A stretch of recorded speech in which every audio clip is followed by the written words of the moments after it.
Damos la bienvenida a la comisión a don Ángel Olmedo Alonso, historiador y miembro de la ARMEX.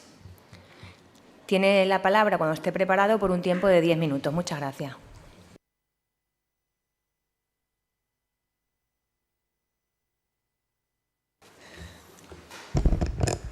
Buenas tardes. En primer lugar, agradecer a la Asamblea de Extremadura, a los grupos políticos, la invitación para poder exponer aquí algunos de los puntos de vista que tienen que ver con la Ley de Concordia. Soy Ángel Olmedo Alonso, historiador, miembro de la ARMES, de la Asociación para la Recuperación de la Memoria Histórica de Extremadura, y llevo desde el 2003, he participado en más de 20 proyectos de apertura de fosas en Extremadura.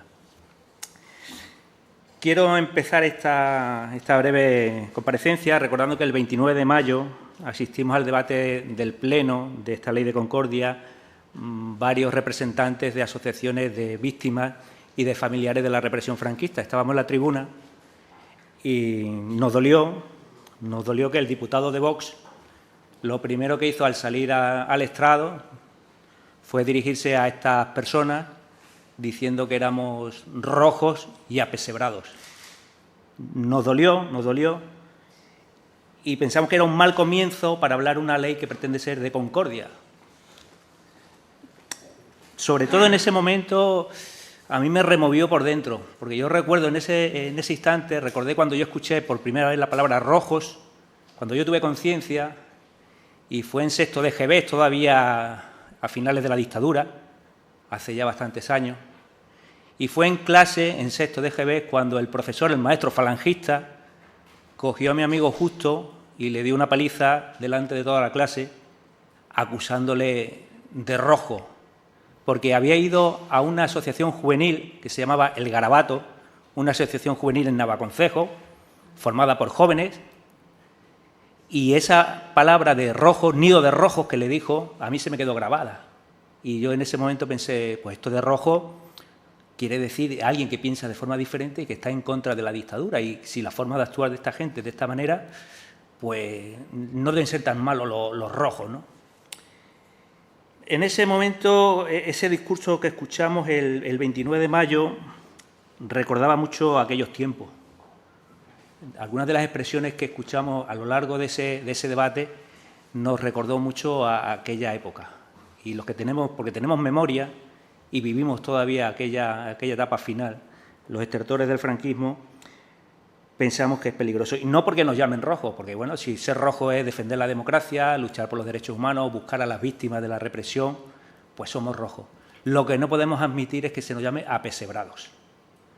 Porque todos los miembros de las asociaciones de memoria histórica de Extremadura vivimos de nuestro trabajo y dedicamos voluntariamente nuestro tiempo libre a las asociaciones, a ayudar a los familiares a abrir fosas, a buscar documentación y, en la medida de lo posible, a reparar la memoria de estas personas. No hay nadie en Extremadura que viva de la memoria histórica en ninguna de las asociaciones existentes. Por eso esta palabra, señor diputado de Vox, no podemos admitirla.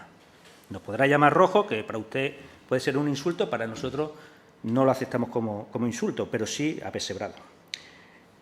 Y lo más triste de todo es que nos quedamos sorprendidos, nos mirábamos el público que estábamos allí, que no podíamos hablar, no podíamos hacer fotos, no podíamos hacer nada, porque parece que ninguna de sus señorías tampoco se molestó o se dio por aludido o siquiera llamó al orden ni la mesa a este tipo de expresiones. Alguien que asiste como invitado.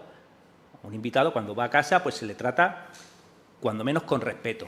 Y sentimos pues que quizás estamos entrando en una senda peligrosa si estamos aceptando determinados tipos de discursos, determinados tipos de expresiones que vulneran los más elementales principios de la cortesía. Pero no quiero alargarme más en este tema porque mi comparecencia aquí es para hablar de mi experiencia, sobre todo en las asociaciones de memoria y en lo que es el proceso de apertura de fosas. Como les decía, en el 2003 participé en la primera fosa que se abrió de forma científica en Extremadura, es decir, con equipos de arqueólogos, con historiadores, fue en Alburquerque, San Vicente de Alcántara. Entonces no había ninguna ley, no había ley de memoria histórica, pero sí conseguimos poner en marcha ese proceso científico de apertura de la primera fosa. A partir de ahí he participado, como decía, prácticamente todos los años en lo que es el diseño de proyectos, búsqueda de financiación, incluso estando con pico y pala dentro de la fosa, excavando y ayudando. Y ya les digo que nunca he cobrado por ese trabajo. Y, como decía, me quiero centrar en el retroceso que supone esta llamada Ley de Concordia en lo que respecta a la apertura de fosas con lo que tenemos hasta ahora, con el procedimiento que se ha venido siguiendo hasta este momento, incluso con el cambio de gobierno.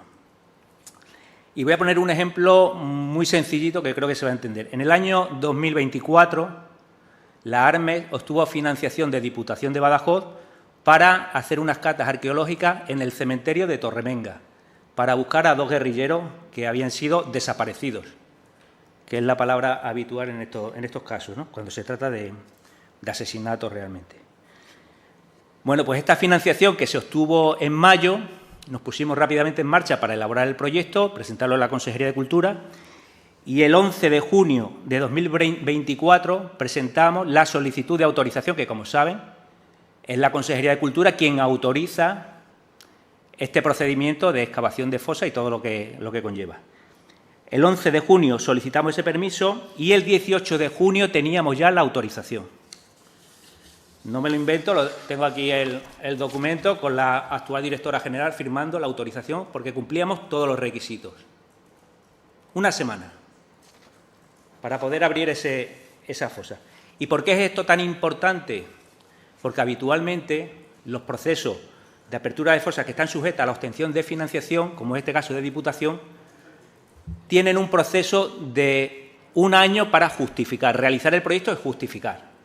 En este caso concreto, en junio teníamos el permiso, en julio hicimos una primera fase, en noviembre una segunda fase y en diciembre estaba la memoria, justificado, presentado, toda la documentación que solicitaba Diputación de Cáceres para justificar este proyecto.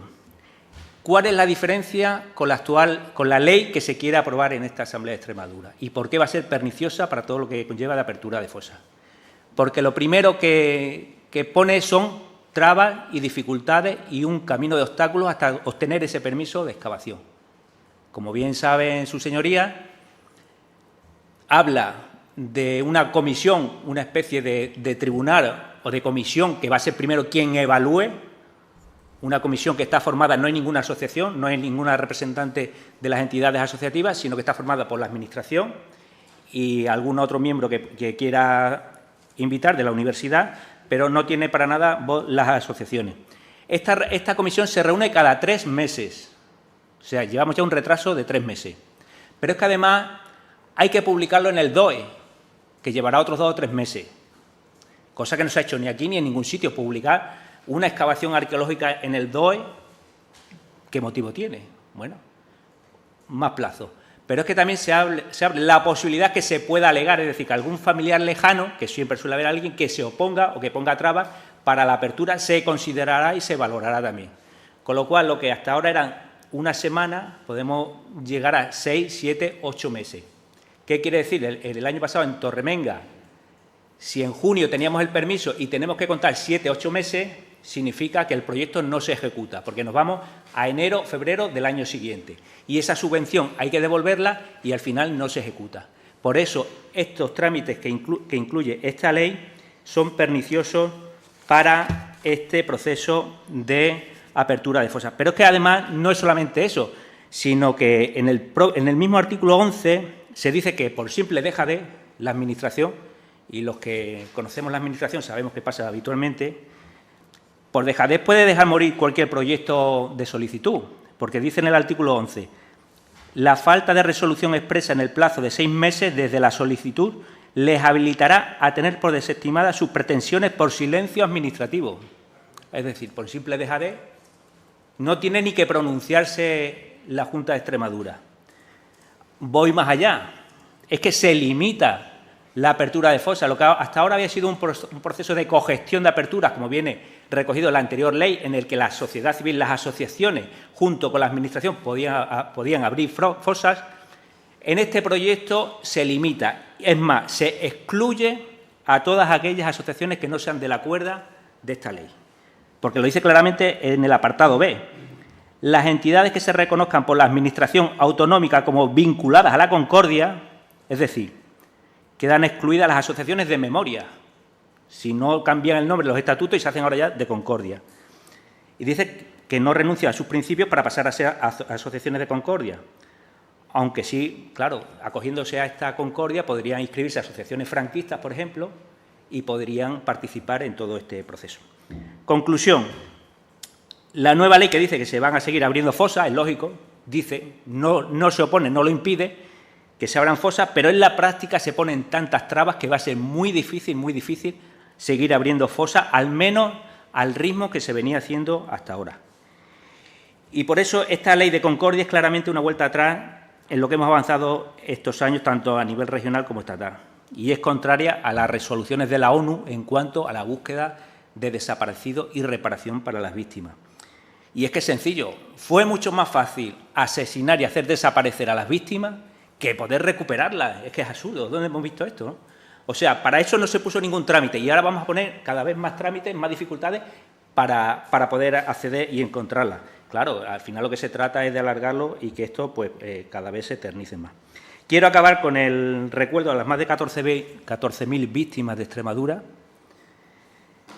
muchas de ellas alcaldes y concejales democráticos, elegidos durante la Segunda República, como fue Julio Durán, alcalde de Plasencia, Ángel Barrios, alcalde del Bas, Cándido Pérez, alcalde de Piornal, Casimiro Sánchez, alcalde de Barrado. Aún en 2025, después de 1936, siguen desaparecidos y sus familiares están todavía vivos, siguen en fosas comunes. Y aquí, como he sabido, como en casi toda Extremadura... Señor Olmedo Alonso, vaya sí, finalizando. Acabo. Aquí no hubo guerra, aquí hubo un golpe de Estado y hubo represión y muerte. Y todo esto es conocido por el diputado que en aquel momento nos insultó, puesto que es de Plasencia y es profesor de Historia y conoce lo que sucedió en toda aquella zona. No puede haber concordia sin verdad, justicia y reparación para todas las víctimas. Muchísimas gracias. Muchas gracias, señor Olmedo Alonso. Pasamos al turno de los diferentes grupos parlamentarios y para ello comenzamos con el Grupo Parlamentario Unidas por Extremadura, la señora Fernández Cordero, por un tiempo máximo de 2 minutos. Muchas gracias, señora presidenta. Señor Olmedo, muy buenas tardes. Muchísimas gracias por venir.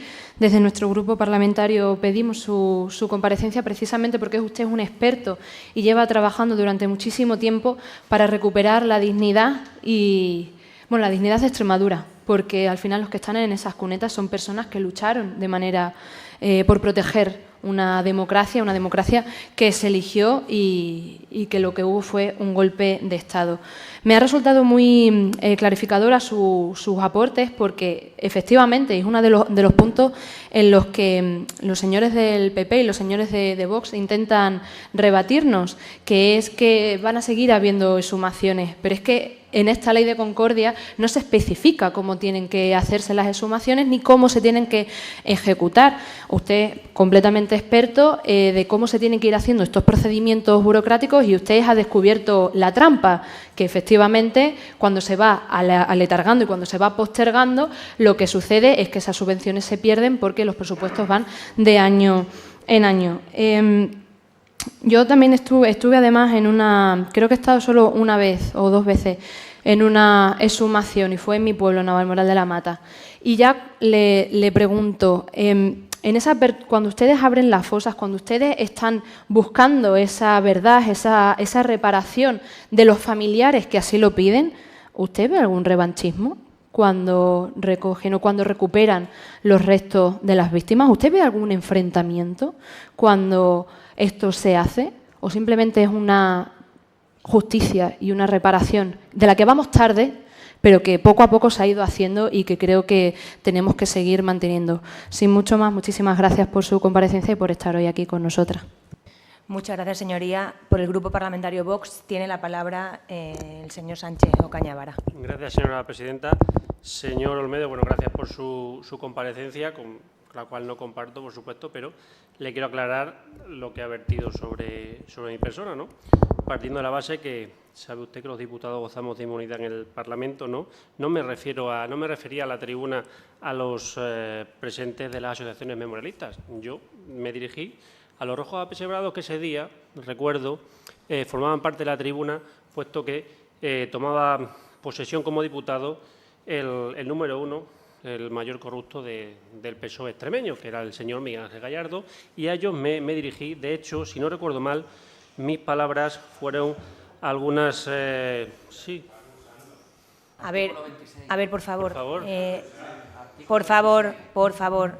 Llevamos un día intenso y tranquilo y vamos a seguir. Vamos a dejar de interpelarnos por respeto a las personas que vienen a comparecer, que creo que al final...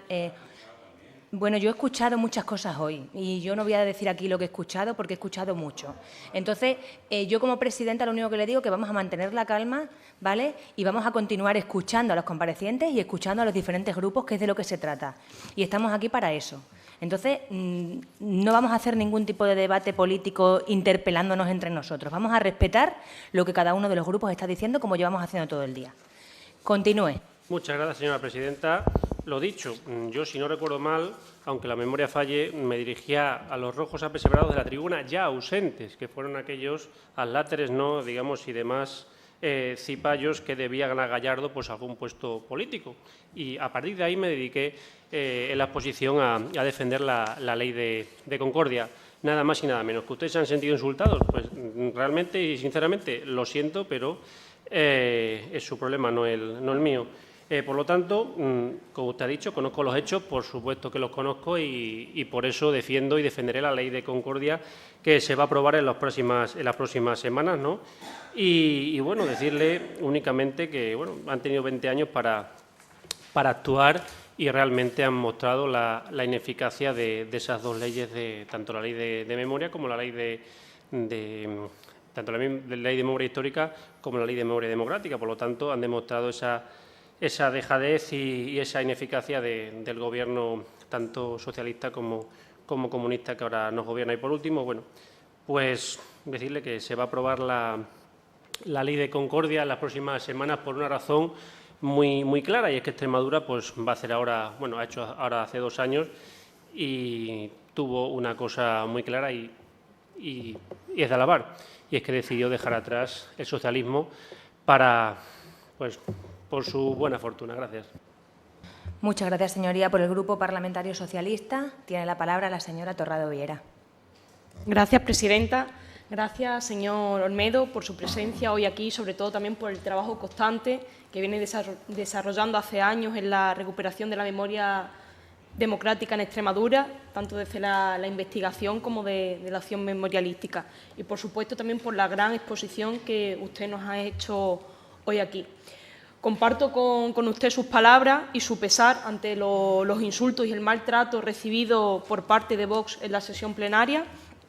En esta Cámara, por desgracia, cada vez es más frecuente la retahíla de insultos procesados hacia los que nos catalogan rojos, orgullosos si significa ser rojo lo que usted ha definido, pero es la dinámica a la que nos estamos acostumbrando en esta sede parlamentaria por parte de la derecha.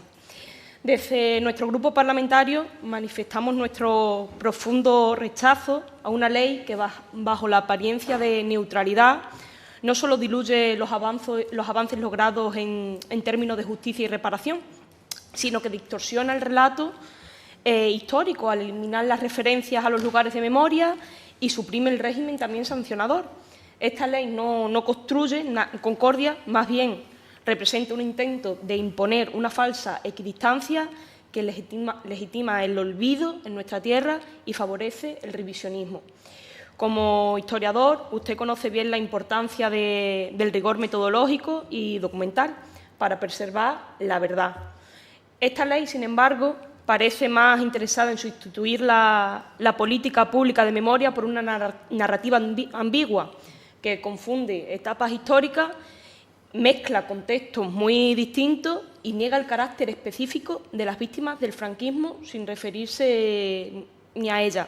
Por eso me gustaría plantearle las siguientes preguntas, que es ¿qué impacto cree usted que tendrá esta ley en el trabajo de investigación histórica y en la divulgación del pasado más reciente?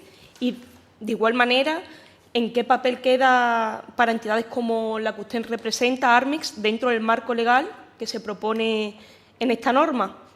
Muchas gracias, señor Olmedo, por su asistencia una vez más y por seguir defendiendo con firmeza la historia como la herramienta para la verdad y no el olvido. Muchas gracias. Muchas gracias, señoría. En último turno y por el Grupo Parlamentario Popular tiene la palabra el señor León. Muchas gracias, señora presidenta, y muchísimas gracias al señor Olmedo por su comparecencia en la tarde de hoy y por su intervención. Sea bienvenido a la Asamblea de Extremadura. Aquí no somos ni más ni menos que representantes del pueblo extremeño y hoy en un trámite parlamentario a la hora de aportar sus sugerencias, sus quejas, sus propuestas sobre una propuesta de ley, pues está usted invitado a hacerlo y hágalo en absoluta libertad, con total transparencia y, por supuesto, siempre desde sus convicciones. ¿Coincidiremos o no? Pero esa ya es otra cuestión. Sea muy bienvenido. Mire, le voy a recordar el artículo 3.1 de la propuesta de ley acerca de los principios generales en los que se inspira la propuesta de ley. La ley se fundamenta en los principios de verdad, justicia, reparación y garantía de no repetición. Continúa el artículo. O sea, no solo está en la exposición de motivos, sino que está en lo que son los principios generales que inspiran y que obligan si esta propuesta de ley se aprueba. Por lo tanto, creo que existe una salvaguarda de ciertos principios que estoy seguro compartimos. Nuestro compromiso, señor Olmedo, es continuar trabajando en la localización, en la exhumación y en la identificación de los restos que están diseminados por toda la geografía extremeña. Usted, que tiene la experiencia de 20 años en lo que son proyectos de investigación, sabe dónde han estado las facilidades de gobiernos anteriores, dónde han estado las inversiones de proyectos de gobiernos anteriores y cómo está trabajando el gobierno actual, cómo está invirtiendo el gobierno actual y cómo está realizando y ejecutando los expedientes el gobierno actual. Y probablemente usted pues tiene un conocimiento de causa amplio para poder comparar. Y yo creo que el gobierno actual no sale perjudicado en esa comparación. Cuando se crea una comisión técnica, la comisión técnica es una comisión en la que se da un matiz de rigor.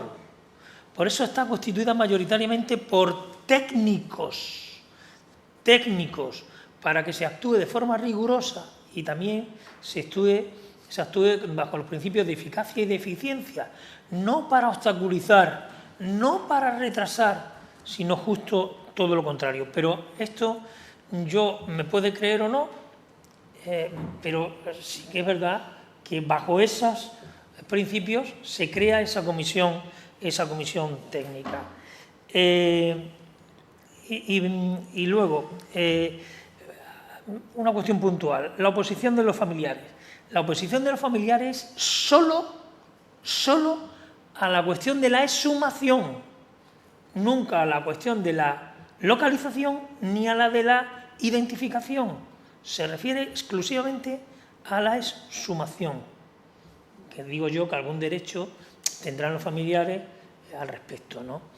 En cualquier caso, yo le agradezco muchísimo su comparecencia, siga trabajando en lo que es la recuperación de esos restos desaparecidos y, desde luego, yo le garantizo que nuestro compromiso es seguir trabajando, no generar trabas ni dificultades, sino obtener respuesta. Muchas gracias, señoría. Una cuestión. En virtud del artículo 30 del reglamento de la Cámara, solicito que se retiren del acta los insultos proferidos hacia el diputado Gallardo Miranda. Bueno, pues revisaremos. Señora presidenta, en virtud del artículo 26, solicito que no se retire porque el diputado tiene inviolabilidad de sus comentarios en sede parlamentaria. Pues repasaremos el vídeo y ya la mesa estimará lo que debemos hacer. Continuamos. Para cerrar el debate y por un tiempo máximo de 5 minutos, tiene la palabra el señor Cerrato.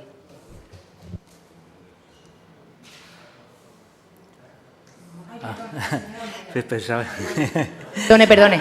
El señor Olmedo. Sí, muchas gracias. Bien, pues por resumir un poco algunas de las cuestiones que se han planteado, agradeciendo todas las intervenciones, pues preguntaba si hemos observado revanchismo. Nunca. En todas las fosas que hemos abierto nunca ha habido revanchismo. Las últimas que hemos tenido, que han sido los homenajes a campesinos extremeños que murieron de hambre en Orduña, tan lejos de su tierra, y que se han entregado por parte del Gobierno vasco recientemente y se han hecho homenajes, en algunos casos con colaboración de los ayuntamientos y en otros casi con la oposición de algunos ayuntamientos. Hemos tenido a familiares, recuerdo en Villagonzalo, el hijo con 90 años con la caja de su padre llorando en una silla de ruedas diciendo: por fin vas a estar recogido y vas a estar en su cementerio.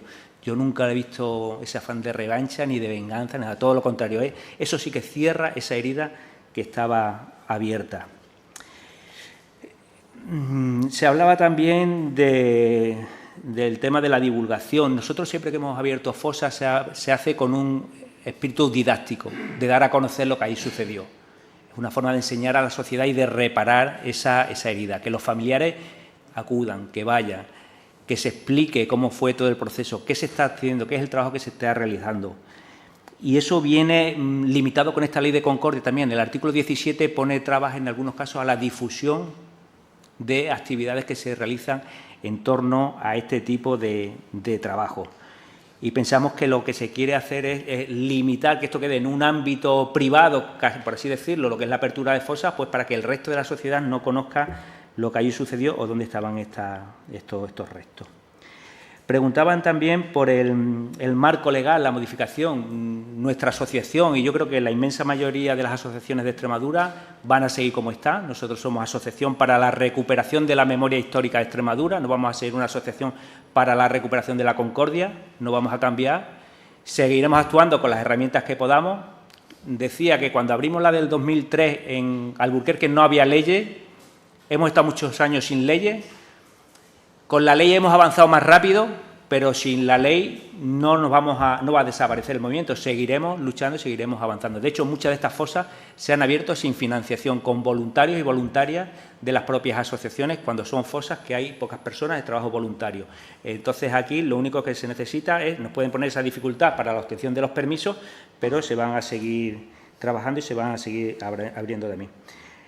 Se planteaba que efectivamente esta ley de concordia hace una declaración de intenciones de verdad, justicia y reparación, pero luego eso no se desarrolla en el marco, lo que decíamos. ¿Por qué no se trata en el currículum? ¿Por qué desaparece el Consejo de Memoria? ¿Por qué no aparecen las mujeres en esta ley? Y se excluye que las mujeres no existieron. ¿Por qué no aparecen los colectivos LGTBI, que también fueron represaliados? En Badajoz tuvimos una prisión para este colectivo. Pues todo eso aparece en la declaración, pero luego no se corresponde con lo que decíamos.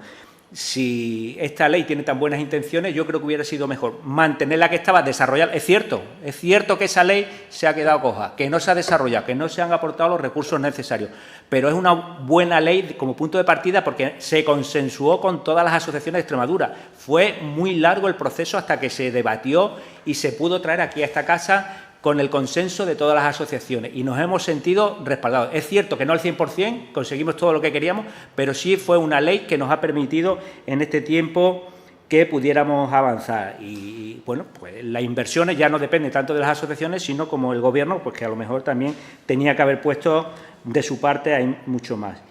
Y con respecto a los trámites, pues lo que decíamos, si se quiere facilitar la apertura de fosas, que se deje como está aquí y como está a nivel estatal y como se ha venido haciendo hasta ahora, cumpliendo, porque tenemos una doble normativa. Es una excavación arqueológica que está sometida a la normativa sobre excavación arqueológica y, por otro lado, está sometida a las excavaciones como fosas comunes con respecto a las leyes de memoria histórica. Hay una doble, o sea que pensamos que está suficientemente regulado y es garantista para todas las partes. Y en este sentido, como hemos dicho antes, poner más trabas y más pasos lo que va a hacer es retrasarlo y que esto vaya mucho más lento. Y en principio espero haber respondido a todas las cuestiones planteadas y agradecer nuevamente pues esta invitación para comparecer esta tarde aquí. Gracias. Muchas gracias, señor Olmedo Alonso. Agradecemos su comparecencia.